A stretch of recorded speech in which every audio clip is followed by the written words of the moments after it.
சென்னை தாம்பரத்தை அடுத்த சந்தோஷபுரத்தில் வீட்டின் பூட்டு உடைக்கப்பட்டு பீரோவில் இருந்து 25 சவர நகை கொள்ளையடிக்கப்பட்டுள்ளது.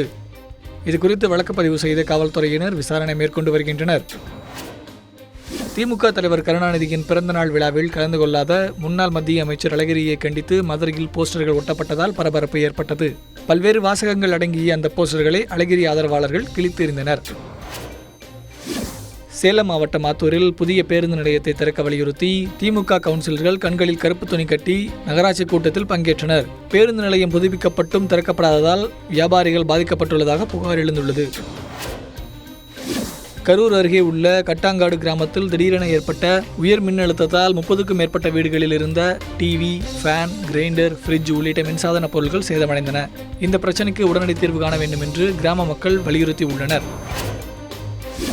கோவையில் தனியார் மருத்துவமனையின் அலட்சிய போக்கால் 3 மாத குழந்தையின் பார்வையில் பாதிப்பு ஏற்பட்டுள்ளதாக பெற்றோர் புகார் தெரிவித்துள்ளனர். மருத்துவமனையில் முறையான பராமரிப்பு இல்லாத காரணத்தால் குழந்தைக்கு தொற்று நோய் பாதிப்புக்கு உள்ளானதாக மாநகர காவல்துறையினரிடம் அவர்கள் புகார் மனு அளித்தனர். புதுக்கோட்டை மாவட்டம் நரங்கியம்பட்டியைச் சேர்ந்த கருப்பையா என்பவரின் 2வது மகன் சேது மாதவன் நேற்று பள்ளிக்கு சென்றுவிட்டு பள்ளி வாகனம் மூலம் வீடு திரும்பியுள்ளார். அப்போது ஓட்டுநரின் கவனக்குறைவு காரணமாக அதே வாகனம் மோதி சிறுவன் உயிரிழந்தான். இந்த சம்பவம் அப்பகுதியில் சோகத்தை ஏற்படுத்தியது. நீலகிரி மாவட்டம் குன்னூரில் லாரி உரிமையாளர்கள் தொடர் போராட்டத்தில் ஈடுபட்டு வருகின்றனர். இதன் காரணமாக தேயிலை தூள்கள் தேக்கமடைந்து விலை உயரும் வாய்ப்புள்ளதாக கூறப்படுகிறது. உலக சுற்றுச்சூழல் தினத்தை முன்னிட்டு கூடங்குளம் அணுமின் நிலையம் மற்றும் நிலை அறிவியல் இயக்கம் சார்பில் சுற்றுச்சூழல் விழிப்புணர்வு பேரணி நடைபெற்றது. இதில் நூற்றுக்கணக்கான பள்ளி மாணவ மாணவிகள் கலந்து கொண்டனர்.